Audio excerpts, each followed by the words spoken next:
আসসালামু আলাইকুম আব্দুল্লাহ ভাই, কেমন আছেন? ওয়ালাইকুম আসসালাম ভাই, আলহামদুলিল্লাহ ভালো কি অবস্থা? আপনি তো আজকে জমা দিলেন, তাই না? হ্যাঁ ভাই, ইনশাআল্লাহ আজকে জমা দিছি। এখন অপেক্ষায় আছি রেজাল্টের। কি অবস্থা? তো আপনাকে কি জিজ্ঞেস করলো বলেন?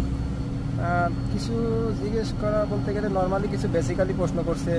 তোমার নাম কি, তুমি কোন কোম্পানিতে যাবা, স্যালারি কত, বেতন কত, ওয়ার্কিং আওয়ার, বেসিক্যালি নর্মালি যেসব প্রশ্নগুলো এগুলোই আর কি ওনারা আমার কাছে জিজ্ঞেস করছে নর্মালি। আচ্ছা আব্দুল্লাহ ভাই, অনেকে মনে করে যে ইন্টারভিউ অনেক কঠিন, আপনার মতে কি? না ভাই, ইন্টারভিউ এটা আসলে কঠিন কিছু না। এখানে আপনার বেসিক্যালি নর্মাল যে প্রশ্নগুলো এগুলো সবাই বলতে পারবে। নাম, address, company address, salary, contract, এগুলো তো আপনার বেসিক্যালি সবাই বলতে পারবে। আচ্ছা, তো আপনার কি মনে হয় আপনি ভিসা পাবেন?